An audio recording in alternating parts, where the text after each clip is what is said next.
Hello and welcome to episode 185 of Heroes of Handheld, the internet's premium podcast dedicated to all things handheld gaming, whether that be your iPhone 3, your Samsung Galaxy S2, or your Nokia N-Gage. My name is Chris, and I'm joined by the ginger Colin. I couldn't think of a good thing. You're right, Cole. You okay? I do like ginger biscuits. You could have compared me to a ginger biscuit. You are a ginger nut. Yeah, we're going to be talking Switch. We're going to be talking 3DS. We're going to be talking Vita. Colin, what's good? You all right? This opens up an interesting question. So, what is your favorite biscuit? I would say, is it for dunking or for plain eating? No, we're not doing any of this dunking nonsense. I'm just talking about straight up biscuit, which you're gonna open up and just eat. It's now. I don't know if you've come across these. I hope you have. They're called Leibniz. They're a biscuit. You get 9 in a tray, and they've got dark chocolate on the bottom and a really nice crunchy biscuit on the top, and they're about 1 inch by 2 inch. And it's got to be a dark chocolate Leibniz. I think I would probably agree, but I didn't realize they had a name. How do you spell it, please? How do you spell Leibniz? I think it's like Liebniz or something. I don't think it's I think it's maybe German word. Leibniz. Oh, you're talking about the brand. So here's a fun fact for you. Leibniz, Gottfried Wilhelm Leibniz, was a German polymath and philosopher who occupies a prominent place in the history of mathematics and the history of philosophy. That's an interesting fact. I don't know whether I'm just imagining this, but can you get like a double tier ginger biscuit with cream in the middle? Is it a ginger one? Yeah. You can. They're shorter. They're smaller, aren't they? And they're a different. They're not a ginger nut color. They're like a sandy ginger. Yes. Yeah, they're called like ginger. Ginger biscuit with cream in the middle. Sure, this will give me all the results I need. Oh no, that's. Are they foxes? They're foxes, something or other, aren't they? Maybe. Oh yes, they're foxes. Ginger Crunch Creams is what they're called. Yeah, they are amazing. I think that's pretty copyrighted by Foxes. They are the best biscuits. When you get like those multi-pack trays of biscuits at Christmas time or for special occasions, I always go straight for those because everyone always goes for like the little shortbread one and the custard cream. No, I want the ginger cream. I am the ginger who got the cream. Well, here's what you actually do with those trays is you go for the biscuits that everyone else likes, so that then when they're finished, you just get to eat all your own biscuits that no one else likes. Now, here's the question for you, Chris. What biscuit is, when there's a multi-tray of biscuits, like a Fox's or McVitie's, which biscuit is always left till last? Which one do people avoid? It's a bit like the Bounty bar, a bit like the Bounty in a celebrations tub. It's the round, for me, stop playing your fidget spinner. It's the round shortbread ones that are like crimped on the edges. Yes. Yeah, they're just so boring, you know? They're sort of like the filler biscuit you have before you have another good one. Oh, all the ones that got so good. Anyway, yes. I'm just going to keep doing this. Do you like that? What's going on? Why have you bought a fidget spinner? Well, as you know, I am down with the kids. I know what's going on. So I thought a year after the craze started, I would buy a fidget spinner. Whee! And the reason I bought it is because I went to a pound stretcher and they had them for £1.89, which is actually pretty good because normally they're about £3. And I'm not going to lie, there's something to this, Chris. It is actually very, very addictive. Fidget spinners, I don't get it. It's fun to play with, just like my dick, but it's really fun to play with. Have you ever partook in the fidget spinner craze? No, I haven't. Well, you are a dick. That's really weird because you're normally down with the the most recent trends and the recent tweets. You're telling me off air before we started about a certain thing that's happening. Oh, I've just dropped my fidget spinner. Yeah. Oh, your girlfriend was well keen on me breaking the Robert Kardashian news.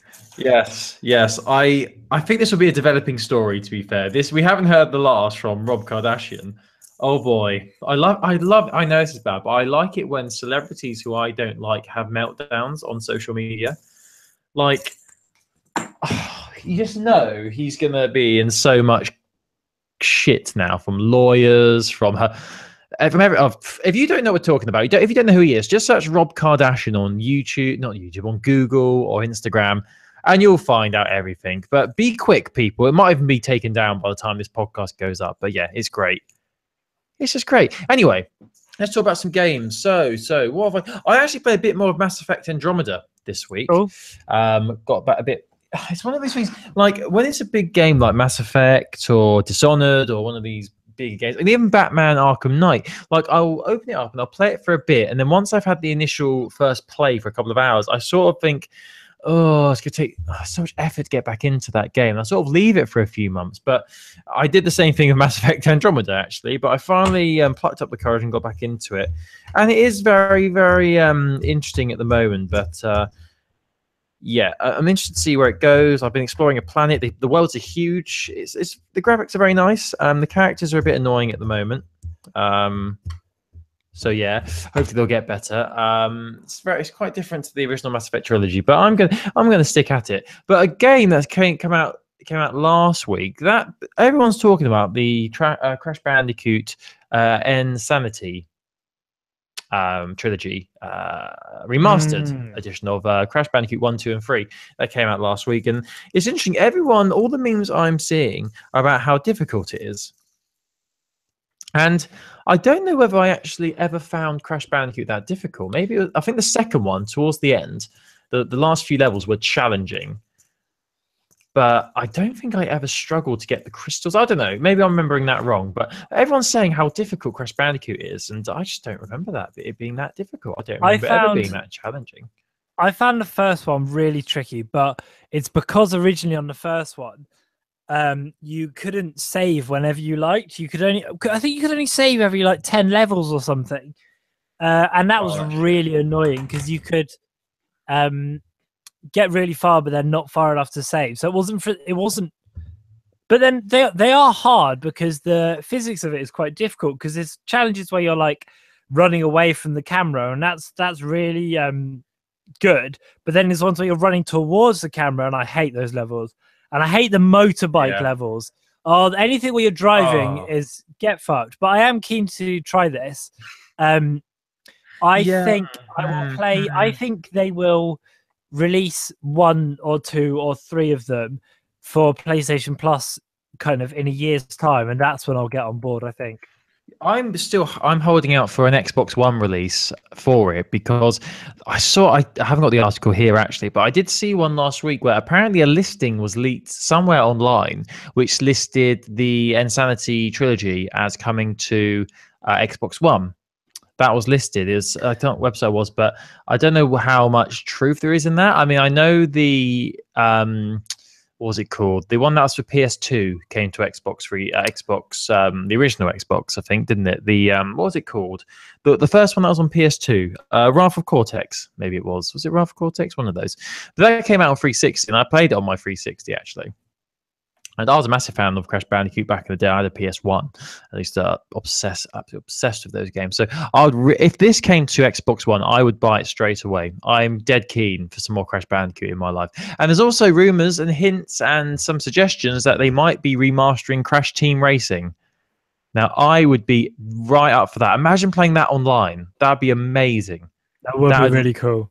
I reckon I would seriously give Mario Kart a run for its money, because this could be controversial, but I think Crash Team Racing was better than Mario Kart, in my opinion. The levels, the map, so good. It was such a great, great game. Oh, that'd be so good. So hopefully that'll come. Anyway, right, Chris, what have you been playing this week? What have you been? How's the Switch going? Is it going well? Yeah, I've been playing quite a lot of Zelda, and that I've been playing Pokemon Go because the raid system is out now. So I've been enjoying sampling that, which is quite fun. If you've not been across the raids mechanic, basically you'll get something will pop up that at a nearby gym, a big Pokemon is about to spawn, or a medium-sized Pokemon, or in some cases a fairly small-sized Pokemon, but that one is spawning in anything from 2 hours to 10 minutes. And then you go down there and you meet up with other Pokemon players, or indeed by yourself, and you have to take down this thing together. And it's really good, actually. It's kind of got me interested. And the way they've changed the gyms, where now you leave your Pokemon there, and you can only have one of each type of Pokemon, and taking Pokemon gyms down seems a lot easier. It's really good, actually. I think they've done really well to shake up the meta. I mean, Yeah, it's still I not the agree. game it should be, but the new systems I really am appreciating. And because I've got the app on my Apple Watch, it means that I don't have to be burning the battery all the time to be playing or walking my Oh, that's eggs. good. Oh, does it like vibrate or something, or make a So noise when there's a Pokemon nearby or something? if you have it on your watch, you can you set it as a workout, and it will add the total that you move to your egg distances and to your candy thing that you've got for your buddy. It sometimes pings if there's a Pokestop you go past, and it will sometimes tell you what Pokemon are nearby, but those systems aren't quite as reliable. So and also yeah. you can't catch from the watch. So Yeah. it might be like if you have to be running a workout for it to tell you anything.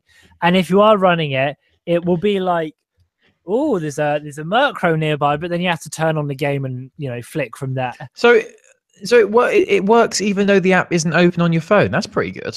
That's pretty Yeah, impressive. it's clever. I mean, it doesn't do. It's not entirely seamless, but it's better than I thought it was going to be by a long shot. And it's not just the app mirrored onto the watch, which is what I thought I wanted. It's actually better than that because it's so much better for your battery. It's a companion app is what it is. Yeah, sure. So, I mean, I've actually downloaded Pokemon Go as well. I mean, I deleted it for about a month, mostly because I had a problem with my phone. But I actually have been checking it out and playing it a lot more lately as well. I've not actually taken part in any of the raids at all yet because I'm still a bit confused by it. Because I went on my break, lunch break the other day. I went up to a gym that said a raid, a monster or a raid was about to start. And I went there and the countdown went to 0. I was by the gym and nothing happened. So I don't know what. Maybe I went to the wrong gym, or I was supposed to do something. But is it supposed to start straight away? Was there an egg there, or was there a Pokemon there? I think there was an egg, maybe. And did you have a raid pass? I don't know. So you have to. That's the other thing. If you want to take part in a raid, you have to get this item called a raid pass, which you can get one of for free from any gym once per day, as long as you don't already have one. So you might have needed a raid pass to take part. You might not have picked one up because poker gyms are now so Pokestops. I'm still yet to take part in one. That could be what it is, yeah, because I don't think I did have a raid pass. But I do like how when you go to a gym and it's all your team in there. So, for example, I'm the Blues, so it's all blue. I can't remember their name, but it's all blue in there. And you can actually, because how it works is if you don't power up your Pokemon, like over time, their what do they call it? Like their health or their energy motivation bar will go down, and when it gets to 0, they get knocked out of the gym, don't they? They get thrown out. Yeah. And you can actually help build that back up again. Like I went up to one of the gyms near my work yesterday, and it was all my team in there, but all of them had like half motivational levels there, and you can actually use your raspberries up to level them up. Which I thought was quite a nice touch, actually. So you can actually put them back up to full health again. So it really does actually encourage teamwork now, which is actually really nice. But yeah, it's a nice touch. It's I don't know how. I've not seen that many people walking around playing Pokemon Go, so I don't know how much of a boost this has given the app. Like, I don't know how many people have re-downloaded it. Obviously, me and you are examples of people who have, but I've not seen that many groups of people playing it, or I haven't seen like back in the early days when you saw massive groups walking around and you just knew that they're playing Pokemon. I just don't see that anymore, still, which is a shame. But yeah, I want to try one of the raid battles. And what's actually really cool about the raid battles is that they're happening constantly, aren't they? They're all over the place. Yeah, like, that's not strictly true because they run from 9 till 9. So if you play at night, you're kind of out of luck. The idea is to get children to make sure that children aren't out playing too late, or adults, I suppose.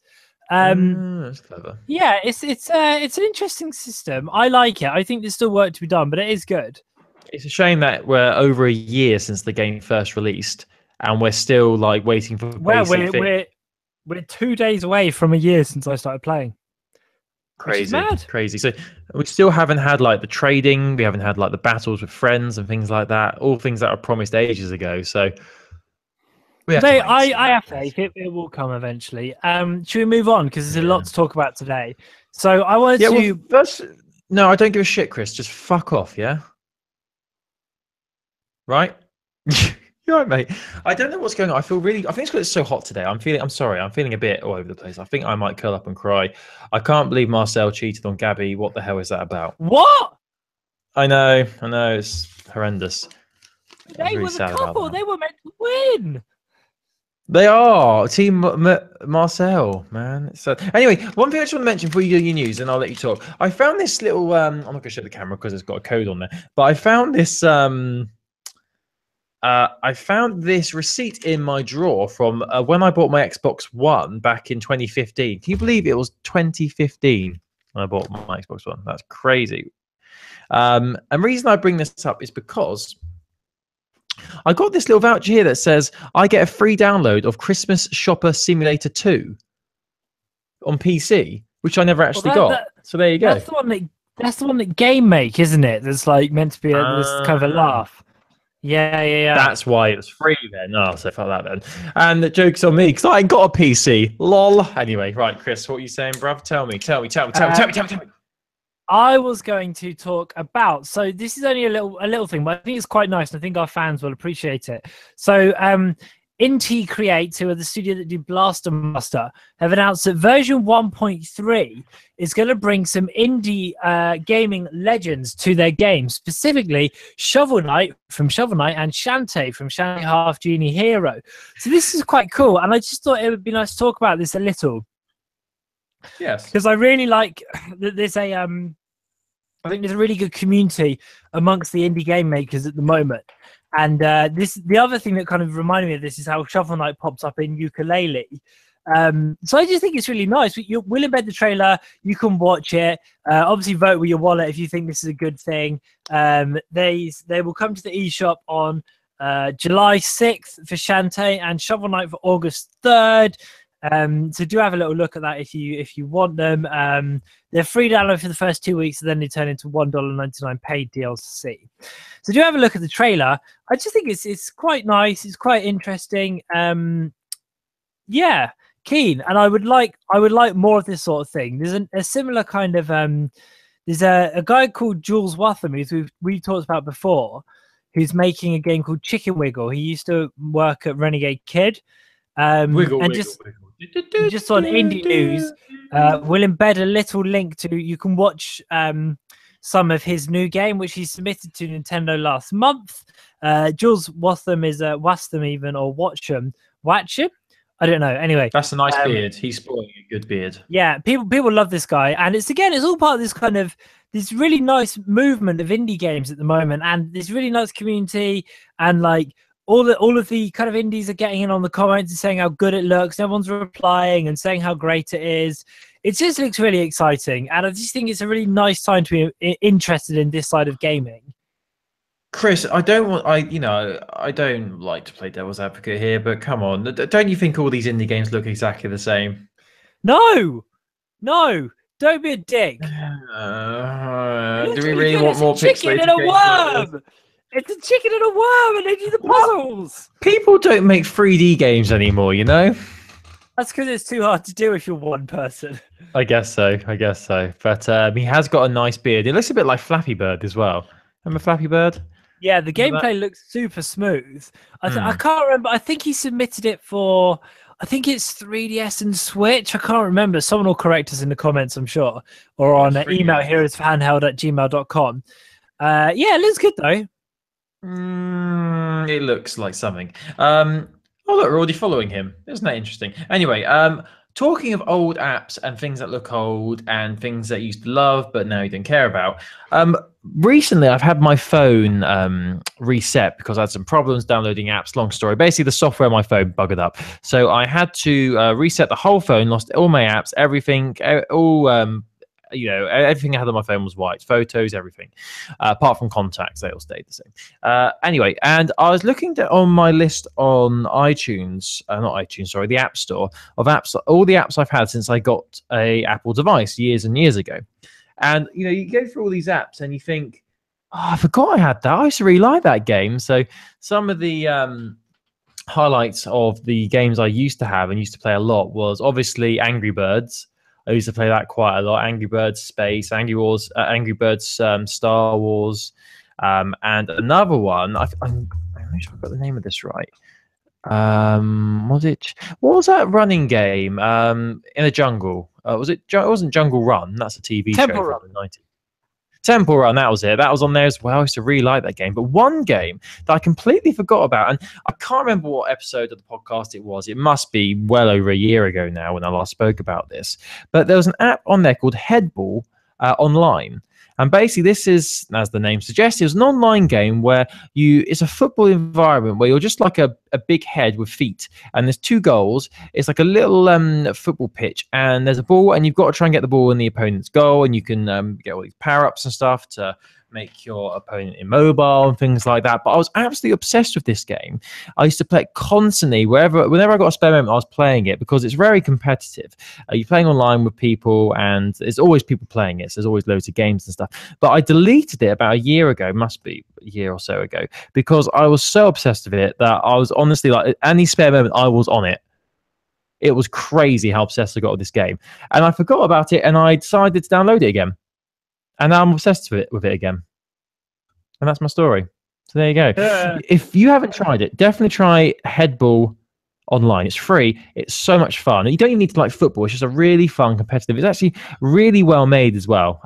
It's a lot of fun. And hopefully you won't become obsessed with me. You do need, I mean, you can play offline, but the real enjoyment comes with playing online with others. So yeah, make sure you're on Wi-Fi when you play it. That's what I'll say. Anyway, Chris, should we talk about some other gaming things? We've got quite a bit of Switch news. I mean, talking of the Switch, how has and obviously you've been playing Zelda and games like that. Have you been playing Mario Kart at all?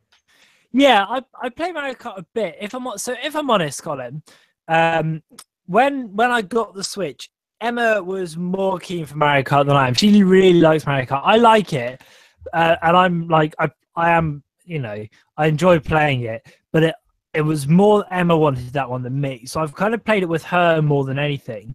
It is stellar. Like Mario Kart will always be great, won't it? And this is a really, it's the best version of Mario Kart 8 there is. I mean, it's the best. I would argue the best Mario Kart that there has been. The only shame for me is the lack of unlockable stuff, because there's no because it's like a deluxe package and they bundled everything in. There's no incentive to get 3-star. I think there's an unlockable character and that's it. So it's kind of a bit weird for that, but it is really good, and the online multiplayer is really good. The new characters they've added in are great. I love playing as a Splatoon team. So yeah, I'm keen. I'm into it. I think it's really good. So you can play split screen, obviously. That's a big thing, isn't it, with Mario Kart? Can you? So how do you play 2-player on it? Well, one uses one uses one Joy-Con and one uses the other. Yeah, I thought so. Oh, that's cool. And does that work well? You don't have any connection issues, do you? It's no, it's fine. I would say with the Joy-Cons, they've been really smart actually, because the way they're set up, anyone who's got a Switch will know this, that if you hold one on its side, it's really hard not to press the shoulder buttons because they are quite small, and if you need to be kind of holding it tight, you will push them. So they've been quite clever in that when you play with Joy-Con on its side, the shoulder buttons in Mario Kart don't do anything. So you can't accidentally like slow down or whatever because those buttons don't do anything. So it's just really good design. I think the Joy-Cons are fine to play with, to be honest. I was surprised how much I enjoy playing with just one turn on its side. That's good. Yeah, because I remember before you got one, there was all that talk about how, was it the right Joy-Con was having syncing issue or something or other. Yeah, something like that. Anyway, so on to Switch then. We've got quite a bit of news. Do you want to kick us off with some Switch news? Do you want to kick us off? Because I'm plugging my charger in. Good. Well, there's some Switch news that I was interested in that came out earlier. It was today this came out. So Telltale Games, they are a company that we love very much, but we get very frustrated by them sometimes, but we love their games. So those of you who don't know, you probably do know about Telltale, but they do these games where they're story driven, where you decide the outcomes, you make decisions, and your decisions affect how the game plays out. Obviously, there's been a lot of discussion over the illusion of choice and how your decisions don't really make much difference to the overall end game. We found that with the Michonne, Walking Dead Michonne. Do you want to live or stay with your fake children in a burning house? What will you choose? Death or life? There you go. Spoilers. Sorry, spoilers, but yeah, that game angered me. Walking Dead Me Sean was probably one of the worst Telltale games ever. No, I'm not joking. It was awful. Anyway, I think it is their worst one. oh, so poor.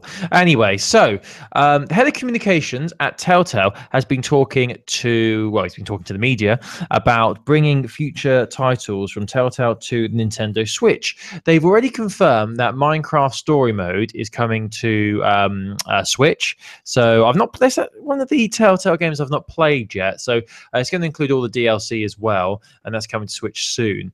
But they asked him whether his name is no way is his name Job Stafer. That can't be his name. Could be Really? Job. Oh, Joe, yeah, maybe, but it's spelled Job, J-O-B. That's unfortunate. Just go down to your local mayor's office and get that changed. You know, just how much is it to get your name changed? About 20 quid? It's like 25 quid or something, isn't it? Yeah, go down there, 25 quid, get it changed. That's terrible. Job staffer. What are the parents thinking? Anyway, he's come out and said that potentially they could be bringing more of their titles to Nintendo Switch, which wouldn't be a surprise because Telltale do bring out their games on pretty much every console under the sun. iPad, iOS, Android. It was on Vita. It was on. I don't think it was on 3DS, was it? I don't think you could play on 3DS. No. But it was on a lot of different platforms, so this wouldn't surprise me. Here was his full quote: "We haven't quite announced Minecraft Story Mode Season 2 for Switch, but we certainly hope to continue things on that platform. We're big fans. It wouldn't be unheard if more of our series also made it to Switch. We love the platform. It's kind of perfect for what we do. All of our games are the same on mobile as they are on consoles, and for a mobile console, it's pretty awesome." So that pretty much tells us that they are. I think it's nailed on. They're going to be bringing more of their games to Switch. Wouldn't it be cool if they released like a bundle pack that had 2 or 3 of their games in? Like, you know, I know some of their games are a lot more violent than others and different themes and things like that. But wouldn't it be great if they had, like, I don't know, The Wolf Among Us, maybe Batman and The Walking Dead in a package, and they released that on Switch? That might be pretty cool with all the episodes and all the DLC and everything. No DLC, but all the episodes thrown in. I think that would be cool. I would rather they did like the Walking Dead bundle when it was just 1, 2, 3 Walking Dead, like stuff that tied into each other. Or Game of Thrones as well, yeah. God, I forgot about Game. I think they're working on the sequel to Game of Thrones, aren't they? I'm dead keen for that sequel. So. That was probably the not the only Switch game, but one of the best examples of where they can actually do it, where your decisions do make massive consequences. Do you remember in that last episode of the Game of Thrones series, like if you chose one thing different at the end of the penultimate episode, it completely changed the whole it was amazing. Of the last episode. It was so good. And it actually made you want to go back and choose the other option just because you could see how it play out. Now that's what it should be like. Anyway, so it looks like Telltale will be bringing more of their games to Switch. But in terms of Series 1 of Minecraft Story Mode, that's going to be releasing in August. And the Season 2 of Minecraft is actually coming out in July for PC, Mac, PS4 and Xbox One and mobile devices. They haven't announced the release date for the Season 2 on Switch, but obviously it'll be coming in the near future. So very, very exciting because we do like Telltale. Even though they do frustrate us sometimes, they do make some cracking games. Chris, what have you got for me? Tell me something. Well, I've got two bits of Switch news, which I think are interesting. The first one is, this is really cool, actually. It's an interview that IGN did with Shigeru Miyamoto, who's obviously, you know, Nintendo bigwig and Super Mario icon. This is an interview they did during E3. It's Andrew Goldfarb who did the reporting on this. And basically what they found out is that this is real...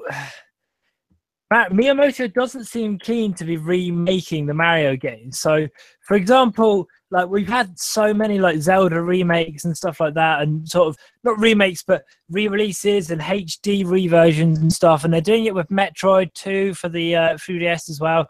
But in this interview, what he basically says is that he doesn't want to do that for Mario. He wants to make sure that they're kind of working on new things instead. I'm just trying to find the kind of best grade. So it's just a really good interview. You should read the whole thing, actually, if you can. Yeah, it's just interesting that it looks like they're not going to re-release any of the Mario titles. Well, I no, don't you would really want that, feel wouldn't like. you? Hang on, Colin. I don't Yeah. really feel like I want to remake any of them. It's more natural to always create new mechanics and games, is what he said. I agree. They should because the Switch is such an exciting new device, and possibilities are. Well, I wouldn't say possibilities are endless, but there's loads of possibilities with it. They should be focusing on new titles rather than looking back. I think this is good. And surely this, as a Nintendo fan and somebody who owns a Switch, surely this makes you happy as well. I mean, it does, but also there are Mario games that I miss that I would like to be able to play on the Switch, which is what they've done Like with what? Zelda. I mean, Mario Golf? I missed. No, I think he's Mario referring and to the Sonic? platform. Mario and Very Sonic at the good. Winter Yeah, very Olympics? funny. He's clearly, but he's referring to the platforms, isn't he? So if you miss Super Mario Sunshine and you don't have a GameCube, tough shit, you can't play it. And I do find that slightly frustrating because it's a legacy of games. And the thing is, they have remade them before because there was Super Mario 64 for 3DS, but obviously that wasn't a big enough of an impact. And I guess it wasn't a remake in the sense of like Wind Waker HD was. So anyway, yeah, it's just an interesting interview. IGN did the work on that. You can read that. We'll put a link to it so you can find it easily on our website. The only other bit of Switch news is that there are rumors, Colin, of a Bayonetta announcement for Nintendo Switch. Now, Bayonetta's very popular. People love this shit. Played by Platinum Games. The second one came out for Wii U. If you've not played it, you play as this woman who's got these shoes which are guns. It's bonkers. It's mad. What? You got what now? Shoes that are guns? Yeah, shoe guns. I've got to see this.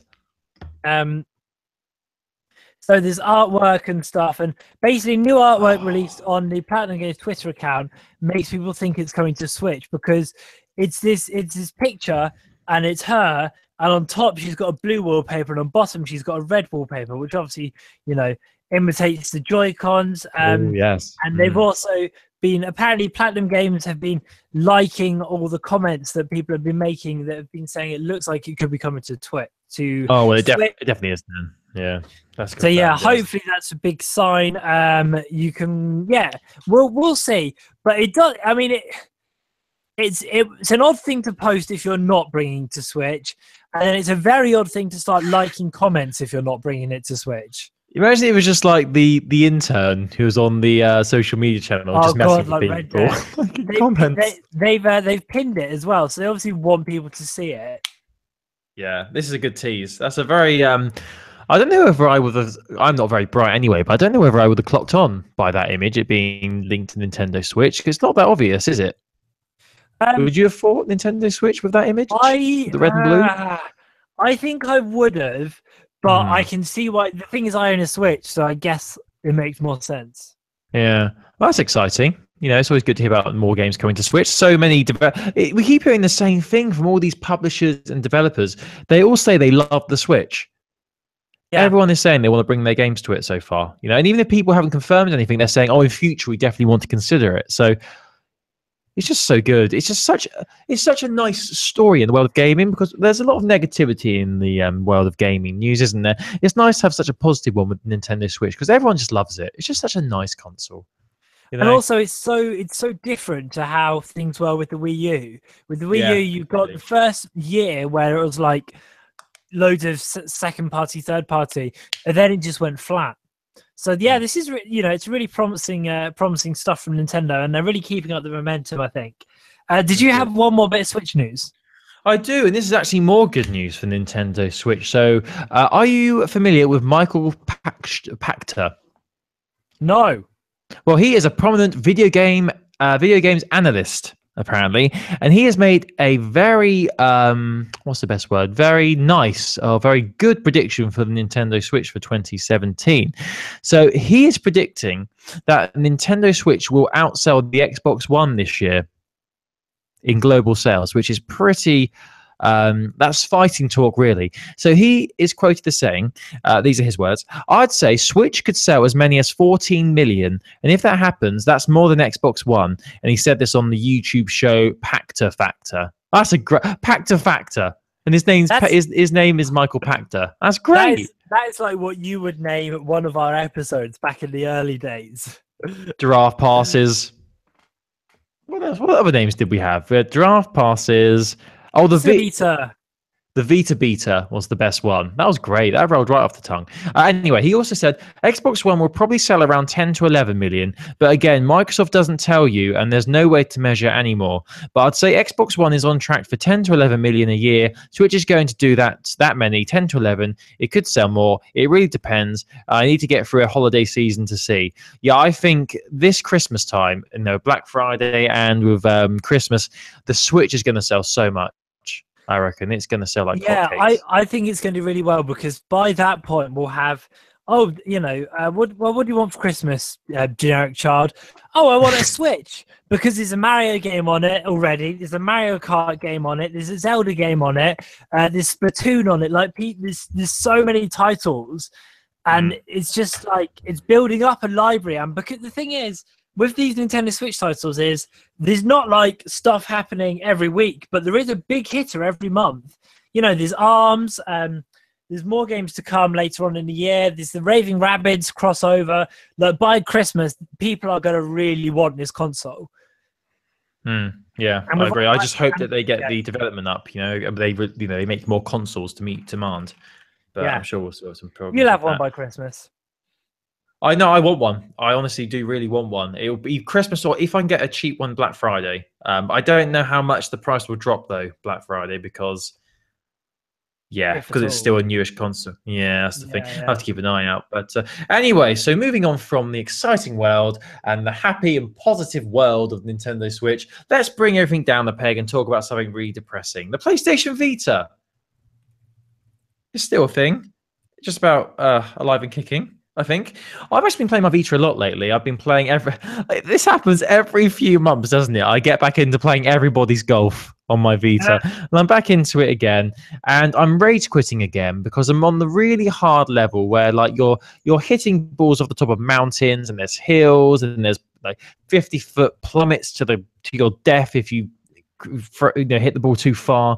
But the amount of times I have rage quit now when I've hit it into a bunker, I've hit it into the water, out of bounds. Honestly, everybody's golf is great. Anyway, that's not important. News for the Vita. So, Demon Gaze 2 is coming to Vita and PS4 this autumn, or in America, this fall. It's coming out this fall.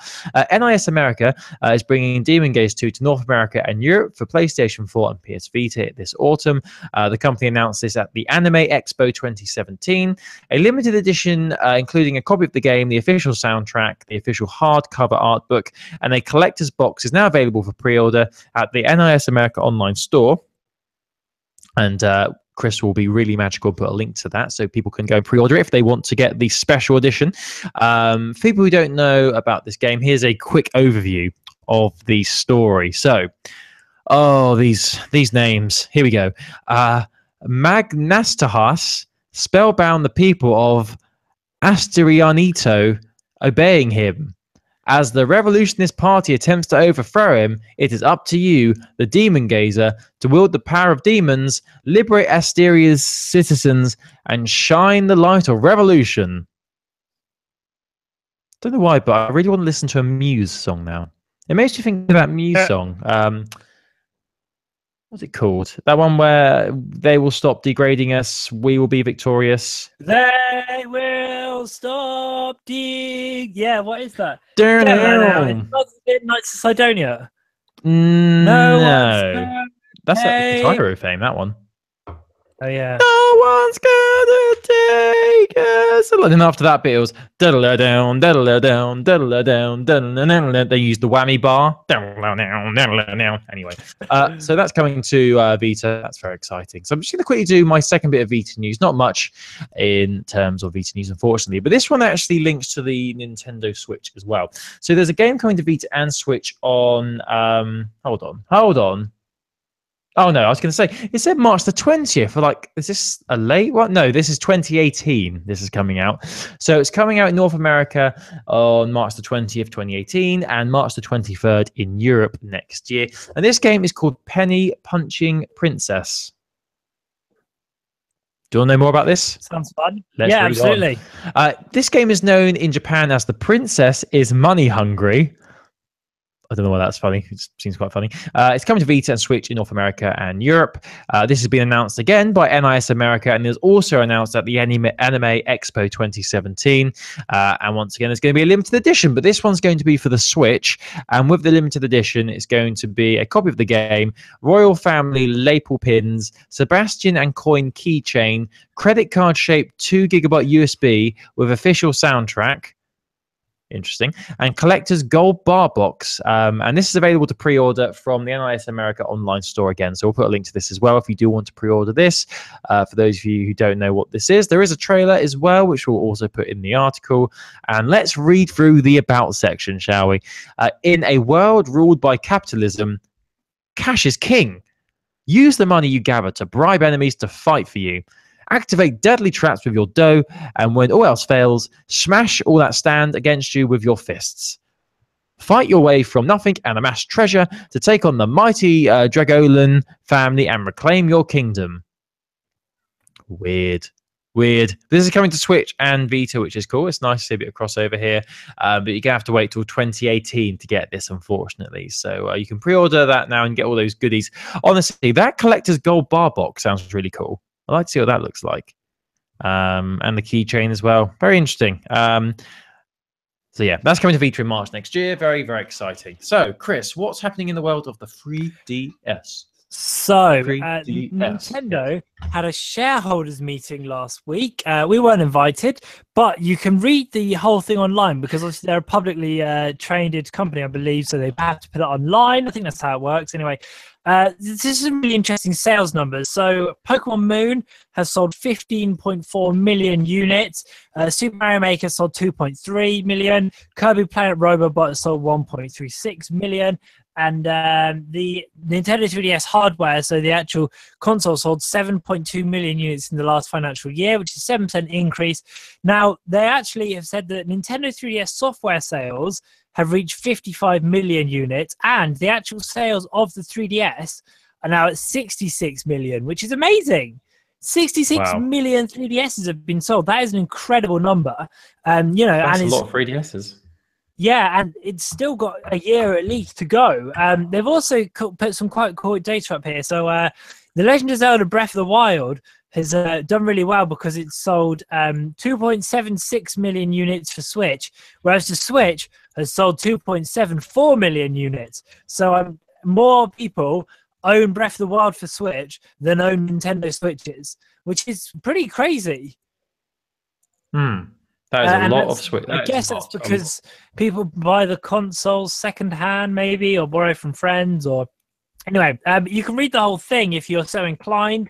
We'll embed it. They're also saying that Super Mario Run has done very well. They're very happy with that. Legend of Zelda Breath of the Wild sold well on Wii U, reached over 1 million units, which is really good. Yeah, just some interesting data you can read. Stuff about Pokemon as well, and how Pokemon Go has affected sales of Pokemon software. A lot of it is quite dry. There's also a really cool Q&A thing where it's like the first question: Prime Minister Abe dressed up as Mario for his entrance to the closing ceremony of the Rio de Janeiro Olympics. Did Nintendo consent to this performance? And if it did, what were the reasons that led to that decision? It's so interesting. The stuff that people ask at the shares meeting. We'll put a link to that if you are curious as well. There's lots of good stuff on there. Have a little read. People are obviously quite interested to know about Nintendo's machinations. The next bit of 3DS news is on a similar vein, is that there's a new trailer from the Nintendo YouTube channel where you could look at all their upcoming 3DS titles. We'll embed that on our little article on hosthandheld.wordpress.com. And finally, My Nintendo have announced their awards for July. This is the Nintendo reward service, giving you coins and points depending on what you spend on and what you buy and what you download, discounts and themes and all sorts of things like that. I'll embed a link because there's loads on there. Things like calendars, things like discounts on games like Animal Crossing, Happy Home Designer, Mario Golf World Tour, Captain Toad Treasure Tracker for Wii U. Not a lot of Switch stuff, if any, but a lot of 3DS. So 3DS users, this is really good for you. And we had a really interesting conversation on our Twitter account. A couple of people were toing and froing about is the 3DS dead or not. And I think Nintendo clearly don't want you to think it's dead yet and want to keep supporting it, at least for the next year. Oh, no, I wouldn't say it's dead at all. No. It's obviously still selling really well as well. People are still digging it. Yeah, and a lot of people can't get hold of a Switch, but will now be investing in 3DS. I think now's a good time to get in. There's so much good stuff out there. It's such a wealth of things you can do. So yeah, so it's good times for 3DS, I think. It is. It's just good times for Nintendo, full stop, really, isn't it? Yeah, I know, they're really rolling in it. It's all such love, so much love. Anyway, Chris, is there anything else you want to talk about? No, I don't think so. Fun fact for you, ever since I revealed this awesome Stormtrooper mug, it's not actually moved. So there you go. It's the same position since last week. £2 well spent, people. £2 well spent. Anyway, right, so I think we should wrap things up then. I think that's all for this week, wouldn't you say? Yeah, I think so. Thank you very much for listening. You can find more information on heroesofhandheld.wordpress.com. You can also like us on Twitter, or follow us on Twitter, at Handheld Podcast, heroesofhandheld@gmail.com. Send us an email, heroesofhandheld@gmail.com. And do tell your friends. Send us a review on iTunes as well. It really helps out if you get a chance, if you've been enjoying the show. We say hello to Nyla, who's been tweeting a lot this week about Zelda. I've been having a little chinwag with him over there. He's our kind of... Nyla had some interesting stuff to say as well about, the SNES Classic, and how as a slightly more a gamer slightly older than me or you, Colin, and his kind of is the nostalgia driving him as a sort of slightly older player to get one. And the answer was a fairly resounding. Let me just get the old thing up. Too many great current games to play. Already got the classics on 3DS. Don't need to buy them on something else. So yeah, interesting. Yeah. But it's a good idea, though. I think we all agree it's a good idea. So I wonder how many people have been able to pre-order one this week. Yeah, it'd be interesting because obviously we talked last time about how the SNES Classic, or the first one, the NES, what was it? The Bez? Kalez? The first one they did? The NES Classic. That was it, and sold out straight away, and no one could buy one. And then there was that picture that was circulating where someone had like 10 of them, and he stacked them in like a pyramid just to annoy everyone. And it was like, you dick. So yeah, it'd be interesting to know if anyone actually managed to pre-order one. Let us know, heroesofhandheld@gmail.com. Anyway, I'm off. I'm out to have some Ben & Jerry's because it's hot. I've got my shorts on and the window's open. It's a beautiful evening. Chris, hold my hand. Let's go for a stroll down the beach, yeah? Oh, yeah, let's.